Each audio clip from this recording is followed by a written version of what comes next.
Hello, everyone. My name is Audra Jones. I'm the executive trainer for Kels Communities. Kels Communities has been family owned or is family owned and operated and has been since 1958. We currently provide services in 8 states, ranging from memory care, assisted living, and independent living. I am more than happy to introduce to you all today, our speaker today. It is Pam Ostrowski. She is a national dementia speaker and family guide. Our speaker today is a national dementia speaker and family guide and provides a path to relieve the fear, anxiety, guilt, and confusion that family members experience when a loved one needs care. She spent years as an adult child giver herself and has helped hundreds of family members prepare and manage their caregiving journey. She is the founder of Alzheimer's Family Consulting, a certified senior advisor, a certified dementia practitioner, and is certified in dementia care. She is also the author of the highly rated It's Not That Simple, Helping Families Navigate the Alzheimer's Journey, which is based on Pam's 14-year dementia and Alzheimer's caregiving journey with her parents. Please welcome Pam Ostrowski. Thank you very much. I appreciate the introduction. And again, thank you to Kels Communities for sponsoring our webinar today. This is one of a series where we'll be helping you as caregivers in working through how do you balance that work-life environment, and is it even possible? Now, I want to tell you a story because it'll help tee up what we're going to talk about today. Back in the early 90s, I had moved from New Hampshire to California, and I was continually being promoted within one of the Fortune 500 high-tech firms. Things were looking bright, and I was in the process of being promoted to managing 11 people, and my manager said, if you take this position, I want you to promise me that you won't come back in a year from now and say, I'm going to move back to New Hampshire because my parents need me. And I said, I can't promise you that because I'm best friends with my parents. And I couldn't imagine if they needed me to say, I can't possibly help them. And he's like, well, we're going to promote you. And we're going to make sure that, we do everything possible to keep you. So a year goes by, almost to the day.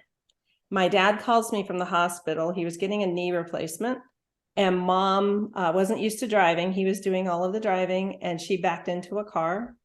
And he was worried about how she was going to manage with his care while he was recovering from that knee replacement surgery. So unfortunately, I decided to talk to my manager and say, sorry, that thing that you said where I wasn't going to move back? Well, I've got to, because he was going to have the other knee replaced in another year. So I knew that mom needed my support.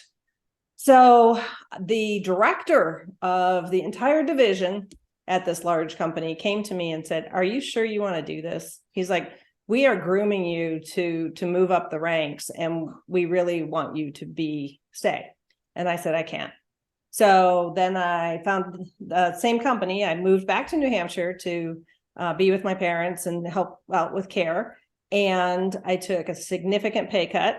I moved into what was considered pretty much a dead-end job. I was an individual contributor. I could really cared less about what I was doing as a job. So I tell you that story so that you can understand that the caregiving journey, mine started 23 years. I was in it for 23 years. It started then. And then in early 2000s, I had moved out to Phoenix, and actually in 1997. And in 2000, I went home for Christmas and noticed that mom was showing signs of Alzheimer's, dementia at the very least, but anxiety, and that's more Alzheimer's. And so the journey began. And in 2001, I moved them out to Phoenix, and I went to doctor's appointments, and I set the doctor's appointments, and I managed all of the care for making sure that the care communities made my parents happy and did the things that needed to be done. Being a caregiver, as many of you know, is extremely stressful. And it's very hard on everyone, not just you as an individual, but on all family members, and on the receiving end, being a caregiver and having to deal with families. So people like Audra and Paige, who's on, and maybe some of the other Kelch communities that are on, it's hard to know how to negotiate us as caregivers and how they can help us best. So I'm going to start the presentation, but that's kind of the beginning of this whole thing. So if you can relate to my story, please put some of your situations in the chat. This is an interactive session, so you can certainly, you're welcome to ask questions, and we'll do as much as we possibly can in order to make sure that you have what you need when you leave the session. So I created this whole presentation based on a lot of my experiences, but also I work with families one-on-one, and most of them are in careers and are struggling with how do you manage everything that you have to manage when you're caregiving. So who was I before all of this? Well, mom and dad and I were very close. And most of my clients, they have a close relationship with one parent or the other. My mom, I was closest with my mom. And you can kind of see here, my parents were dancing. We were celebrating their 60th wedding anniversary. And we just were having a grand time.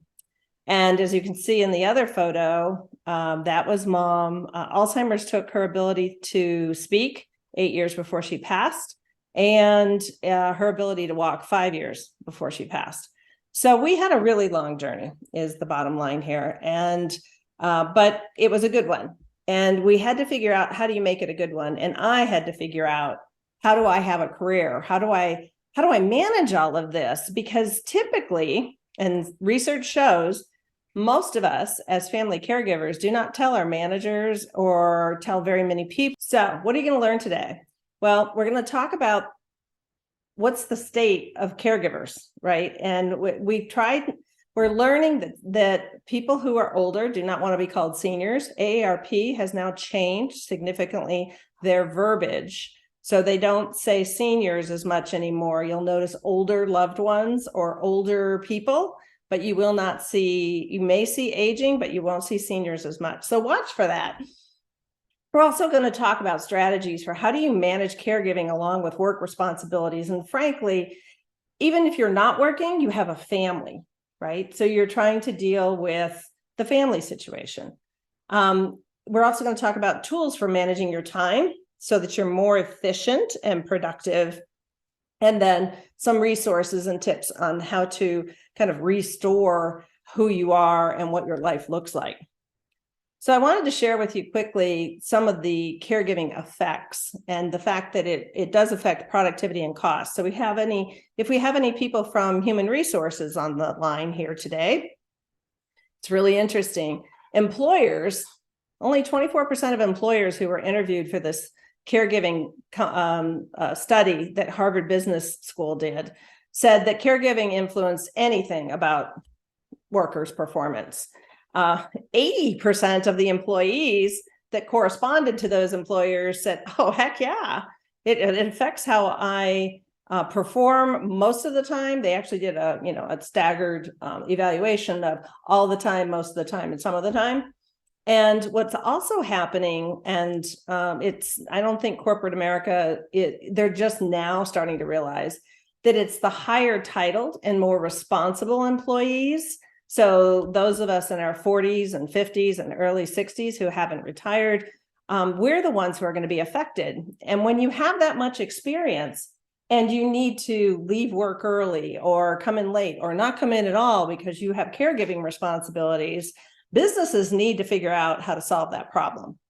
And this study also said that a third of employees who had left a position reported that they did so taking care of an older family member with daily living needs, so ADLs, and then that stands for daily activities of daily living. And so there was, that's leaving your job for caregiving. That's huge. That and what kind of stress does that put on your own family? And did your loved one ever want you to do that? Probably not yet. Some of the expectations that happen make you feel like you have to do that. So we're going to talk a lot about that, how to handle that pressure. Workforce impact of dementia caregiving. So I pulled some data that's related to dementia caregiving because 1 out of 9 people over the age of 65 have been diagnosed with Alzheimer's, not just dementia, just Alzheimer's. And granted, that takes into account about 70% of the people who are reporting with dementia, but how many more are there out there who are not wanting to face it, not getting a diagnosis? So when you look at this, this particular study at the bottom, it says, and you can see the green is for caregivers of non-dementia people, and the purple is those caregivers of those with some sort of cognitive impairment. So all the purples are bigger than the greens, but man, that first one is went in late, left early, or took time off. So 57% of the respondents said that, yep, I do that for caregiving reasons.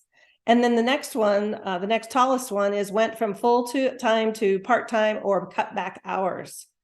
So if you're a caregiver today, you're definitely feeling the impact of that particular situation and making sure that you're trying to work at the same time, but can you really do that?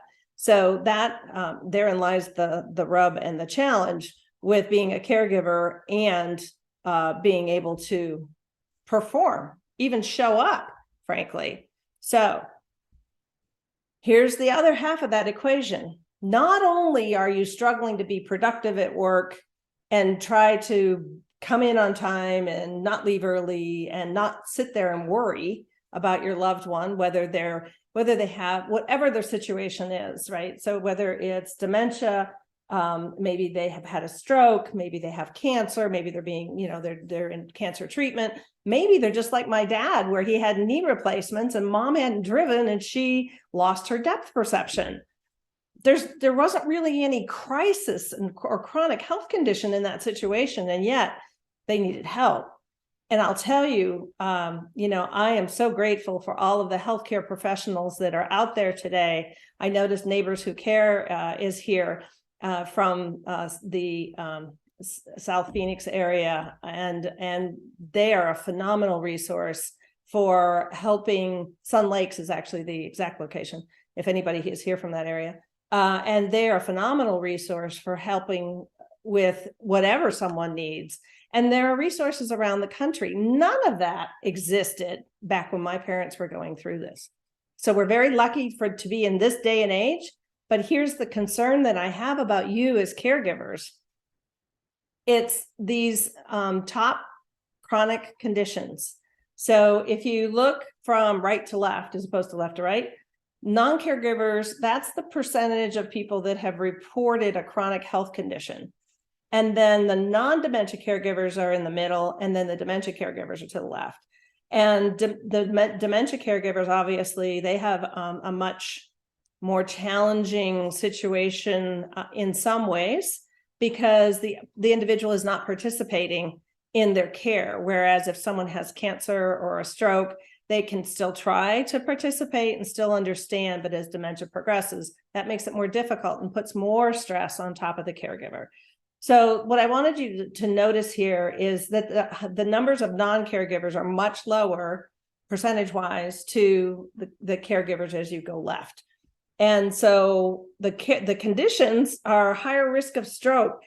And just as an example, 40% higher from being a non-caregiver to being a dementia caregiver. That's huge. So when we think that, oh, I've got this, I can do this, this is what I'm supposed to do. They've helped me, I'm going to help them. Or we're married and I want, this is what it means to be in sickness and in health. And the answer is no, your loved one doesn't want you to sacrifice your life and your health for them. So we have to come up with solutions. We're going to talk about that. Things that most older people don't think about, or if they do, they don't share them with the people who are going to end up in the caregiving role. So how much money will they need for non-covered care? Everybody thinks that Medicare covers everything. Medicare doesn't cover in-home care. Medicare, unless you're on Medicaid. So just to be clear, Medicaid, you can get assistance. Medicare does not pay for it. Medicare does not pay for memory care or assisted living or independent living. So that's all private pay. And so unless you have some sort of long-term care insurance policy, it's coming out of that person's pocket. And so that kind of freaks everybody out, right? Well, oh my gosh, and this is important for us as caregivers to make sure we have it in our plan and we have these conversations with those people who might be caring for us in the future. So the other thing that they don't think about is, well, how much family involvement might they need? And what does that mean for their loved ones' lives? So pretty much when I moved from New Hampshire out to Phoenix in 97, I started my own company. And thank God I did, because when I moved my parents out, I became immersed in their lives. So it was, whatever they needed to do or wherever they needed to go, I usually went with them just to make sure everything was going okay, and that dad was making sure dad was resisting the behaviors of mom. And so I had to pay more attention than he did, because, as a spouse, it's really hard to accept that this person that you loved is kind of disappearing every day or week or month. And so it changed my life, and it became, for 14 years, it was all about her. And my dad got vascular dementia the last 3 years of his life. So from 2008 to 2011 with him, and then 2015 for her, I was dealing with two people with dementia, in a situation where I was so lucky to have an excellent doctor, excellent memory care director. And he didn't want in-home care health. And we're going to talk about how you address that with your loved one, because all of this is in your head as a caregiver when you go to work, and you can't put it aside. That's the hard part. That's why we're here today. So they also don't think about how, basically how little prepared we as family members are for taking on a caregiving role. I was traveling a lot for business, and I had to figure out, well, how am I going to go to Connecticut and still check in with them? And I was lucky that dad and mom both lived together, and they were still together as a married couple, because at least they could watch each other. And then I could give directives to once they moved into a care community. But they had 6 years there where they lived alone. And that was the 6 years that I was most fearful with their care and what would happen to them. So the other thing that we have to think about is, what if a couple who planned on living together can no longer live together due to their medical needs?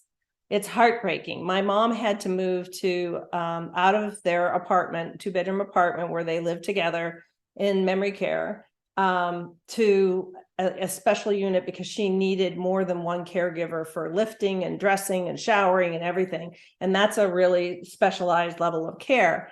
And dad was furious.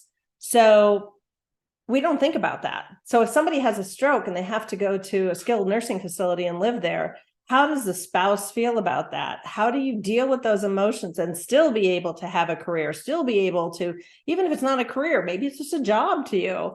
How do you mentally cope with that? The other one is that family, they don't think about how the family is becoming responsible for making sure that all the paperwork is done and all of the paperwork is available. So I've had one person, I said, where's your dad's POA, your power of attorney? I don't know, actually. I wonder if we took that from his house.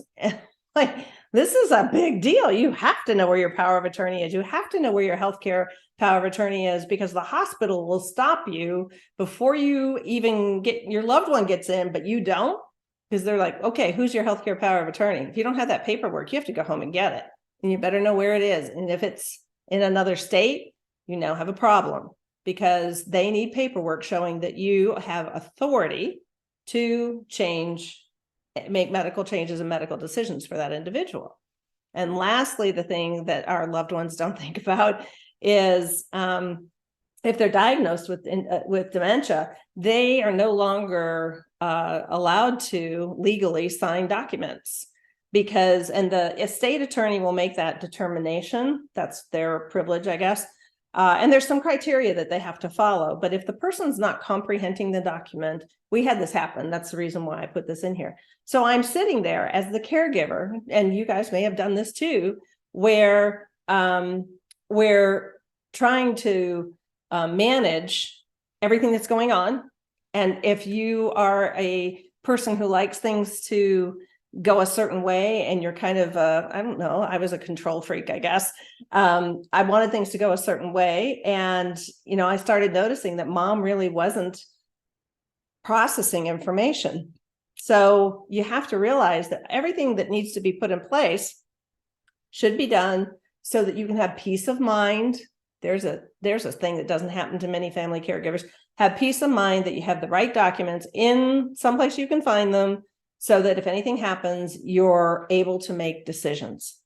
Believe me, that is a really big one that will help you release some of that need to panic, basically. So the bottom line, the conclusion here is that you're going to need some help. And here's the number one mistake that we as working caregivers, meaning employed by a company, the biggest mistake we make. I've got this. Don't worry about it. So I have two brothers. They're both back east. And when you have siblings, you have sibling dynamics. And I'm sure everyone is sitting there going, I remember sibling dynamics.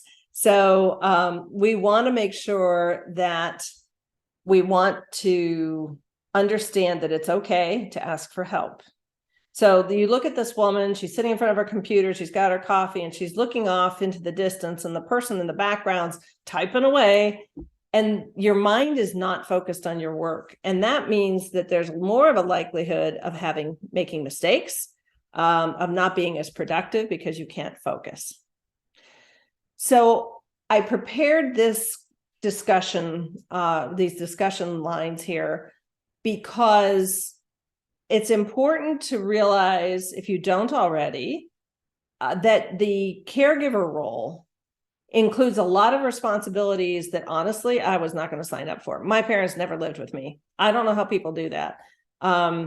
It's especially with dementia, it's very challenging. You do probably have to quit your job or figure out how to manage other people coming in to care for your loved one while you're working.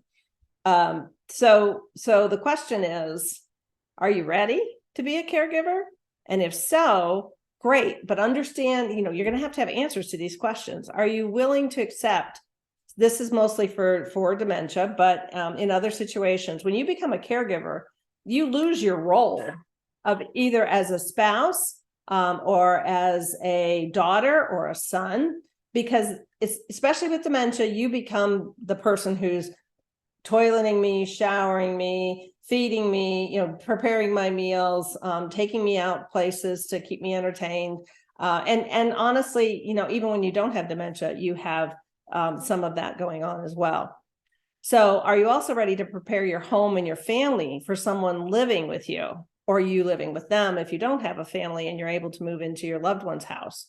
Or if you're all alone with your spouse, where's your respite? Where's your break from that individual? No one is meant to spend 24/7 with another person. And so it's one of the reasons actually that the divorce rate is highest among people over 65. I thought that was a really interesting statistic. I read that last weekend.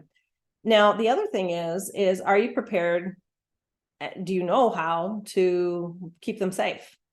Right? So even if it's a person with cancer or a stroke and not dementia, if you have a 2-story home and they need to go to the bathroom and the bathroom's upstairs or downstairs, they're weak, or they might not have full capacity of their limbs.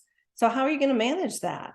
Right? And so when you're thinking about all these things, the reason why I'm bringing this up is that these are the things that are weighing on your mind in your subconscious, trying to solve these problems. And that's why managing the work side of things is very difficult. is because these types of things are going through your mind. Are you willing to spend hours coordinating their care and negotiating decisions with other family members, which I hear a lot from my families that work with me. They actually are like, well, my sister said that we can't do that, and she's healthcare power of attorney, so we really don't have a way to make that happen. And it's like, well, this is called a conversation, and we work through wording, and we get all the family on the line, and we talk about things.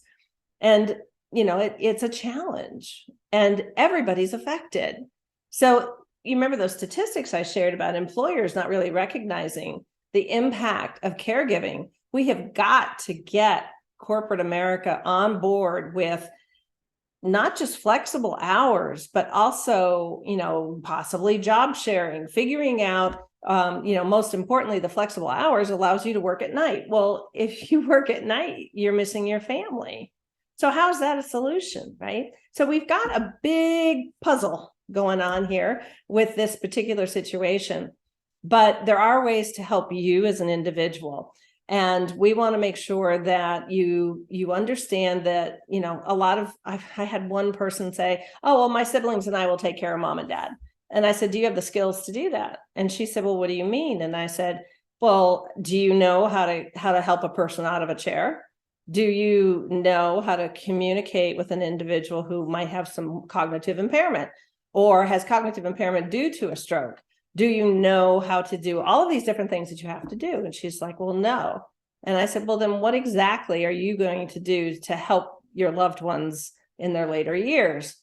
And she's like, I guess I never thought of it. So I want to make sure that we're dotting our I's and crossing our T's on what this responsibility looks like. I'm sizing the responsibility.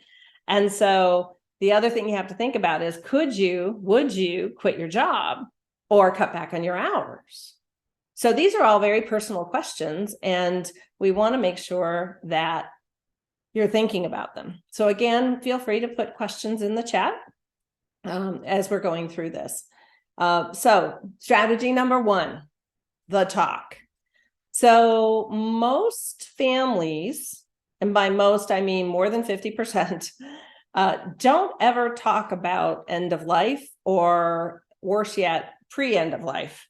So there's this period where everybody's capable, and just like dad and mom. Dad was walking fine. Well, actually, he was in a lot of pain, but then he had the knee replacements, and he had to go through all of the recovery and then physical therapy. And how's mom supposed to get to the grocery store? Dad's the only one who's been driving lately. So she had to reorient herself on how to drive. And that's a huge responsibility. And so we need to have a plan before all of this goes down. What we should have done is, when dad said, okay, the doctor says I need to have knee replacement surgery, is we all, as a family, my brothers, myself, and then my parents, should have sat down and said, all right, what does this mean? How are you going to get around, groceries, everything?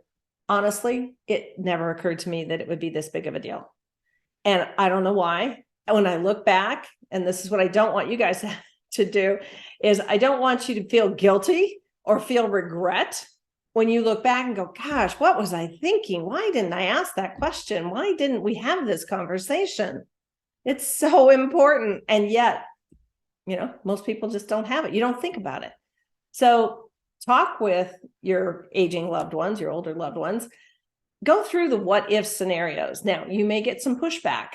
It's like, well, realistically, you have to get groceries. How are you going to get groceries? Now, again, thank God this is to the day and age that we live in, which is, well, you would just call Instacart or call the grocery store, like Safeway has their own delivery services. Great. That's fantastic. Check. We got that done. We know how you're going to eat. Okay. What about getting medications? How are we going to do those? Well, guess what? There's new services for that as well. So we just want to make sure that we cover all of the basics and have that conversation. And trust me, it helps them have peace of mind. But my focus is on you as the family caregiver and making sure you have peace of mind. So we want to get clear on everybody's roles as well. So when I moved my parents out here to Phoenix so that I could keep a closer eye on them and be more there for them, my brothers were like, okay, you're in charge, you're the primary now. And neither one of them could or would take on that responsibility because they had family and other stuff. So then that was fine with me. I was fine doing that and actually preferred it. And so just understand what everybody's supposed to do and how they do it. So as an example, my dad was very resistant to moving into assisted living. He thought that he said, eventually, yes, but we're not ready. When my dad said that, he was 89 years old. So it's like, Dad, when do you think that's going to happen? When you're 100? So he was very cute, and they were such a sweet couple. But they wanted to live life to the fullest to the very end, and their bodies and their brains just didn't cooperate. And so the reason why it's so important to have roles and have each person understand what their job is that my eldest brother's job was to calm my dad down. He would get angry, and that's part of vascular dementia, by the way. It's one of the behaviors. And he would get so upset, and I'd be like, Dad, I'm in the middle of pulling together a presentation for one of my clients. You called me 5 times today and complained about the same thing. The answer is no different. And, call Joe. And so then I'd text my brother and say, okay, you call him, or he's going to call you, but you two need to talk. And then he would just sit there and listen to him for an hour. I don't have that kind of patience. I'm like, look, I can solve problems, but I'm not the person who's going to sit on the phone and go, oh, that's a shame. So figure out what your role is, what your spouse's role is. If you're in that spouse situation, a marriage situation, or if you're siblings, figure out what the strengths are of each person. And on my website, alzheimersfamilyconsulting.com, there's actually some tools that you can download to help you guys keep track, Google Docs and that type of thing, so that you can all see what the other people are doing, as long as you enter that information. Make sure everybody knows about, I'm going to say this again, durable power of attorney and healthcare power of attorney. You have to know they're completed. You've got to know who is responsible, who's secondary.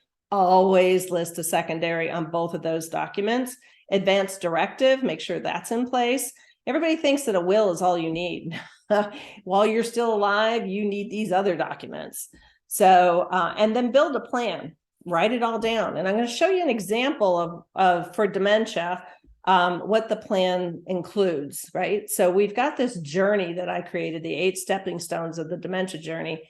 And you can do this for any journey, right? Any health journey. But you've got a diagnosis and what the prognosis is. What are the care needs and what are the triggers to the next level of care? What are your care options? So for instance, and we'll talk about this in a second, in-home care is usually one of the first ones.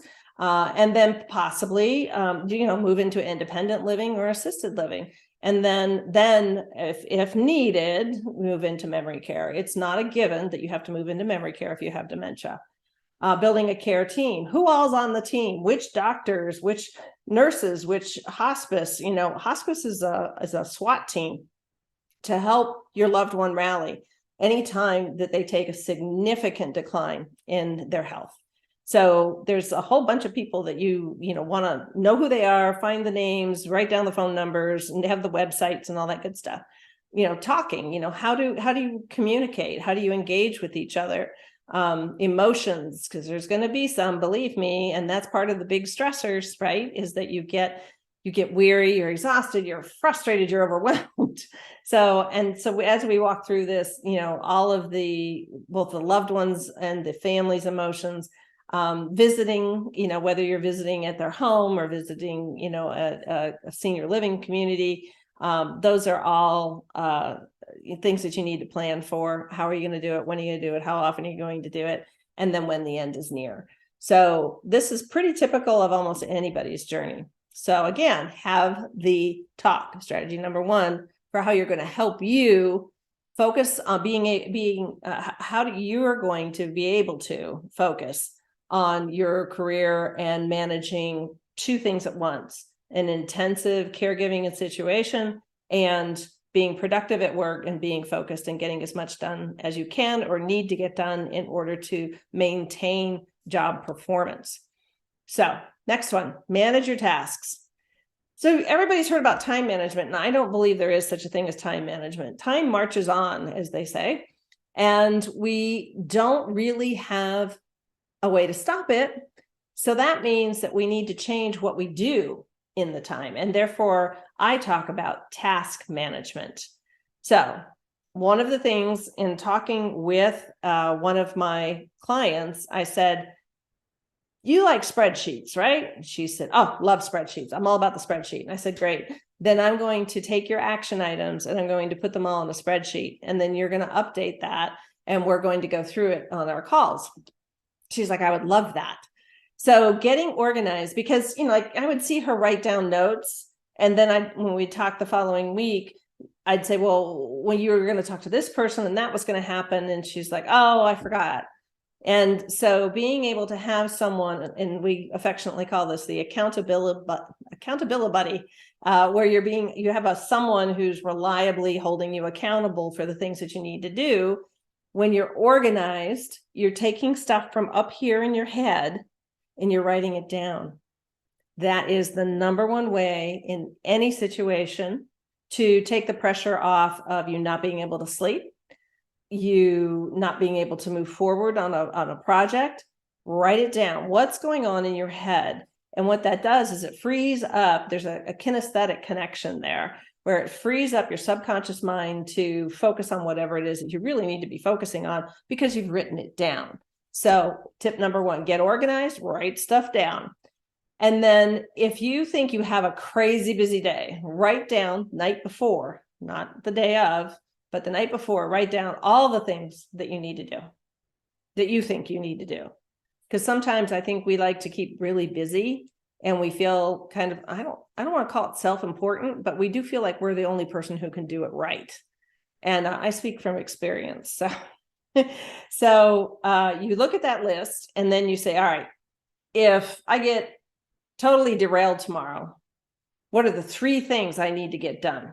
Just pick 3. What are the 3 most important things? And this is what I was helping my client with today with the spreadsheet, is to say, okay, what's the most important thing? Okay, that's a long-term thing that we can get done. We'll break that down and we'll put it into smaller action items. And then you can eventually, eat the elephant one bite at a time. Now, one of the big things that we think we can do is multitasking.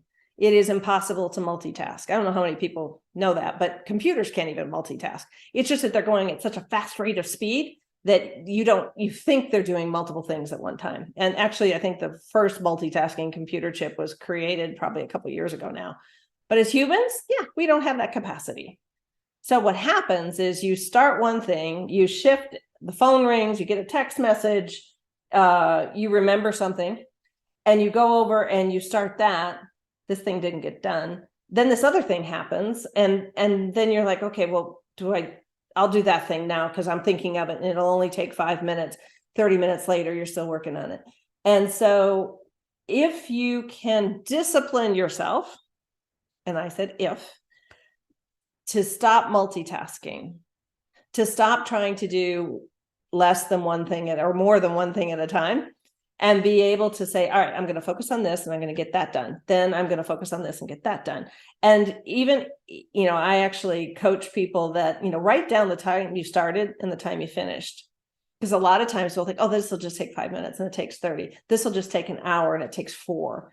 And it's not your fault, but usually, I will say usually, you end up in a situation where you are multitasking. And the reason why the thing that should have taken an hour takes 4 is because you were doing 10 other things and probably not well, letting them interrupt that one task.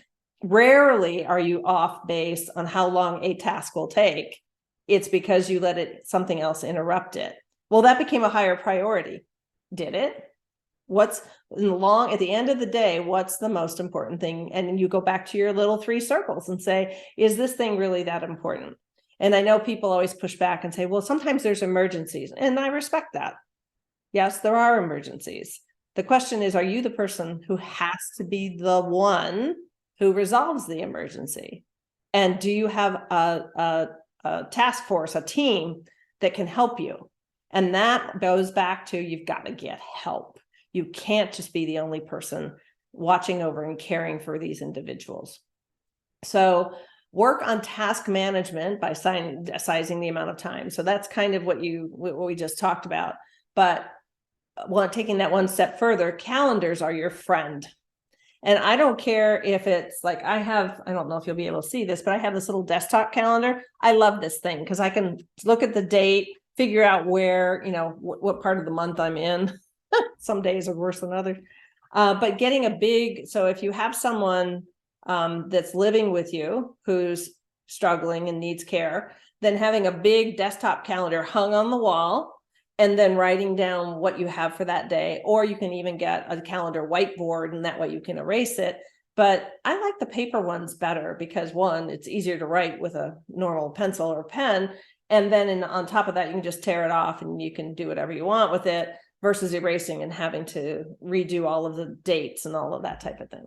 So I'm a big fan of the big paper desktop calendar and hanging it on a wall. And put it someplace where everybody can see it. This is not the time for modesty or making the house look perfect. So calendars are your friend. Then, this is the hard one, well, it would have been for me, is to talk to your manager about flexible hours and what your deliverables are. So if you're doing a job where you don't have deliverables, you just need to show up and do what you do every single day, then you're going to have a conversation about how you work through that. But it's your manager's job to help you do your job. It's not your manager's job to berate you for not performing. And the other thing you don't want to have happen is that you make a mistake, you don't show up, you show up late, you leave early, you start creating performance issues before you talk to your manager. You don't want to do that either, right? This is about planning, preparing, and thinking through how to solve this problem in advance of when the problem actually happens. I hope that makes sense. And then make sure that if you're in an environment, and this can work with siblings, by the way, that an email can't serve the same purpose as a phone call. Because an email serves two purposes for you as the family caregiver. You're writing stuff out, getting it out of your head and getting it onto the screen in this case, or a piece of paper. And then you're also able to communicate and allow the other person, the recipient, to process it in their time. A lot of times we pick up the phone and we interrupt someone and they can't actually think about what it is that you're talking about. You've interrupted their day, which is why most people don't answer the phone anymore. And then on top of that, you're expecting them to be in the same mindset as you are. You've got all this data. Hey, I want to share a bunch of information with you. Well, now's not the time. So that is the beauty of writing things down in email, because you can express yourself, you can share information easily, and the other person can assimilate the information and understand it. And then maybe you do a phone call, and that's going to be a much shorter phone call than you actually trying to explain it all. And the other thing is you also have a paper trail. Paper trails are so important when we're family caregivers, because one, if something happens to us, then nobody knows what's going on. Two, hey, here's an idea. What if you go on vacation? Nobody knows what's going on because you haven't communicated it. So, and you need a vacation. Trust me, as a family caregiver, you need respite. And then the other thing about, being able to write things down is that it's just better for your mind and your peace of mind and your mental health and your heart health. So please, please, please write stuff down. Make sure that your family is on board with any odd work hours. So I know that there's some saintly families out there, but there are also families who are like, you know what, we miss you and we're tired of you spending all of your time with grandma. So it's important that we understand how to make our lives more productive. And here are two books. One is Getting Things Done, The Art of Stress-Free Productivity by David Allen. That's one of my favorites. It's based on the concept of just do a little. You don't need to do a lot. You don't need to change your whole life, but to just do something small. And it's a really easy read. And so is Eat That Frog by Brian Tracy. And so that's more about stop procrastinating and how do you actually get things done? Because it's easy to procrastinate both your own work and caregiving tasks that you just don't want to do. The third strategy is to get help. And I've kind of sprinkled number 3 throughout this presentation. So first of all, talk to family and friends. Say, hey, I can't do it all. I know that. Pam Ostrowski said so. She said, I can't do it all. Throw me under the bus. It's okay. It's important that we allow ourselves to be vulnerable. And it's hard to be vulnerable, isn't it? Because we want to be in control. We want to make sure that everybody understands that we know what's going on. We got this, we're in charge and we're doing our responsibilities and we should be respected for that. And that's important. And to a degree, I get that, but I can tell you it will kill you. It'll exhaust you. It took me like 4 years to recover from that 14 years with my parents. And so that's really interesting. The sun's setting and the clouds are causing some reflection. So let me scoot over here so it doesn't happen. So if you can ask friends and family to check in on your loved one, ask them, just say, and people, let's be honest. If somebody asked you, hey, would you help take care of my dog? Would you check in on George, and see how he's doing? Well, you're going to probably bring cookies over to George and find out, hey, what's going on with you? And it gives George mental stimulation, which is so important. And we forget about that because George might be home alone and won't pick up the phone or doesn't remember how to use it, or, newfangled technology, whatever the reason might be. It's really important to ask people for help because it makes them feel better too. It's a win-win.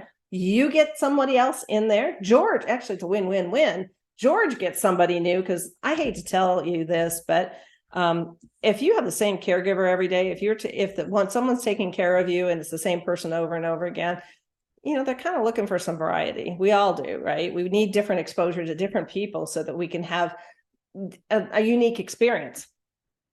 So people feel valued when you ask them for help. So do it.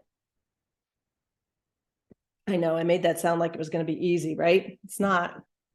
Now, here's my next word of advice, is that hire an in-home care agency. Now, I did not say an in-home care giver, because I am a big fan of hiring an agency for a couple of reasons.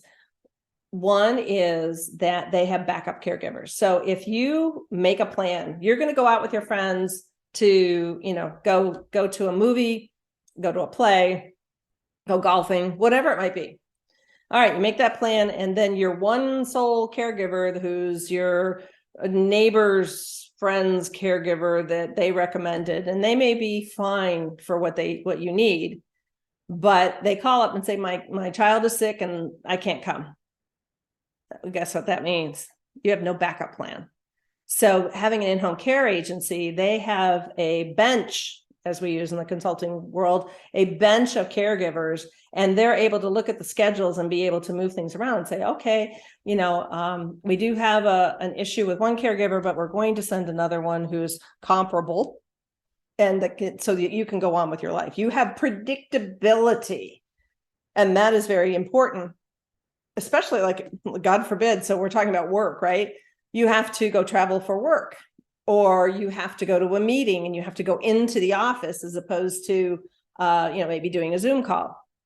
So having reliable caregivers and an agency that provides enough backup support is critical to both getting time off, as well as being able to get your job done.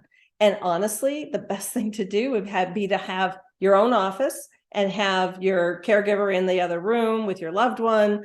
And if they need anything, great. If they don't, you're busy working. And that gives you some peace of mind that you don't have to be there doing everything for them all the time. But it also is good for just getting out of the house. And that helps with your sanity.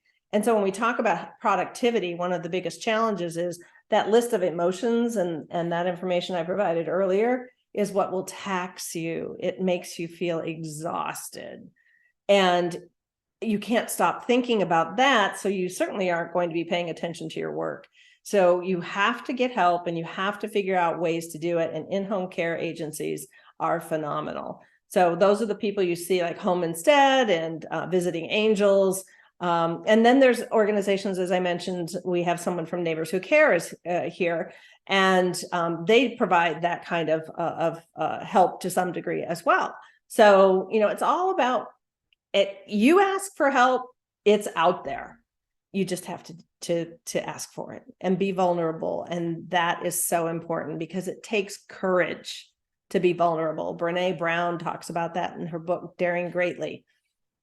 Now, the next thing you could do to get help is to identify senior activity centers, workshops that are happening. It really depends on what your condition of your loved one is, and seminars that they'll enjoy. Like there's an aviary in Phoenix, and you can go there for a workshop in the middle of the day, and they're just sit there and educate you. And sometimes they have lunch. And so you could make it a 3-hour thing where you can take your loved one, drop them off. They can sit there, they can listen to the lecture, they can have lunch, they can watch birds, and you get to do your work.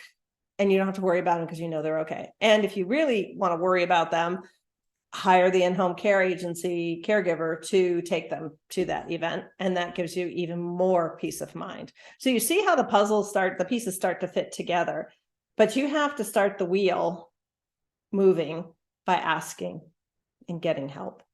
And then lastly, and I didn't ever get HR involved in my situation. And then when I had my own company, when I moved out to Phoenix, I don't have HR, I'm HR. So it's ask them if they have any caregiving benefits or support for those caring for aging loved ones. Because most of the caregiving term you hear in corporate America is for children. And I think that's, we all have parents, we all have aging loved ones, and not all of us have children. So why aren't we paying attention to this as a benefit? So ask your company about that. And then if they say no, then say, well, what are you going to do about that? Because that's important. And this is the last one, which is strategy number 4 is taking care of yourself. And again, I've smattered this one through the presentation. It's about, you hear this all the time, you need respite. Caregivers need respite. Caregivers need to take care of themselves. Self-care, you hear all of those terms, but nobody really breaks it down for you. And so you kind of say, yeah, I'll get to that.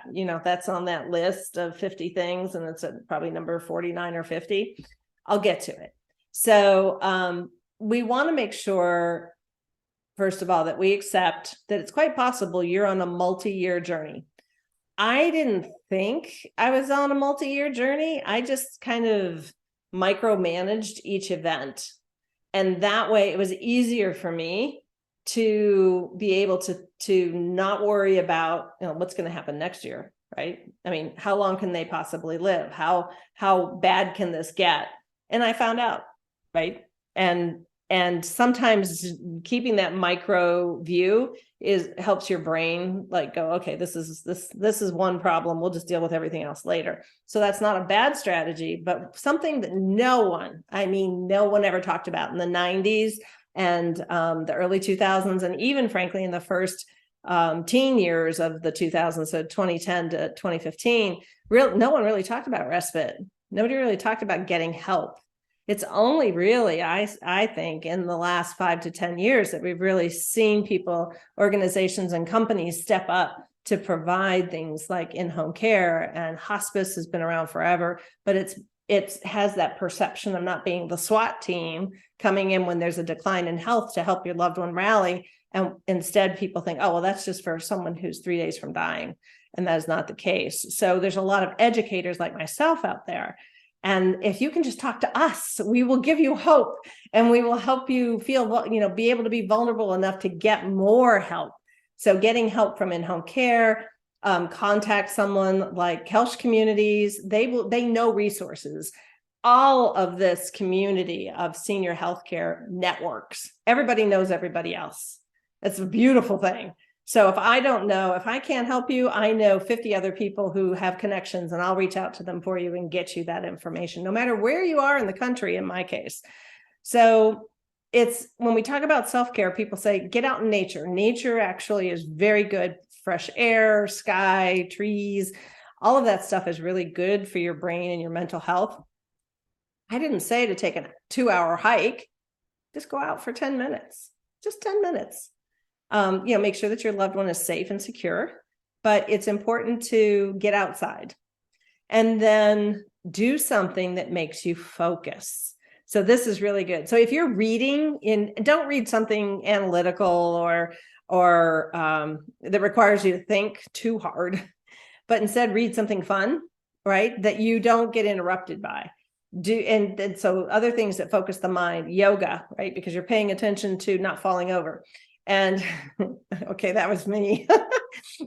Strength training, love strength training, but you really have to focus on your muscles. It isn't just a matter of doing a bicep curl, but if you do it slowly and how you activate each muscle and then release the weights, dancing, meditation, anything that causes you to just focus on what you're doing will help your brain take a break. And that is really what this is about. That's what self-care really means. It's eat properly so that you don't end up in a health situation, but give your brain a break.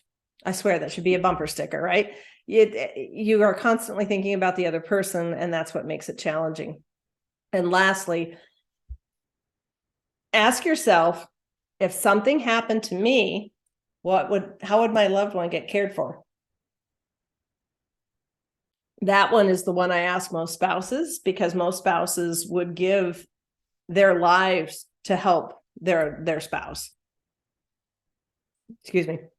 So that's a big challenge, right? We're struggling with, how do we give up our lives for someone else's?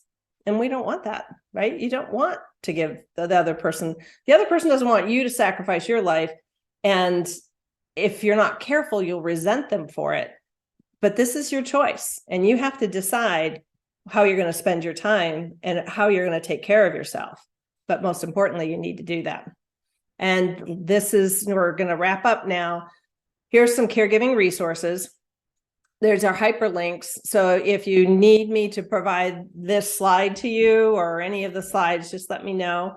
You've received several emails, reminders from me, and I'll give you my contact information on the next slide.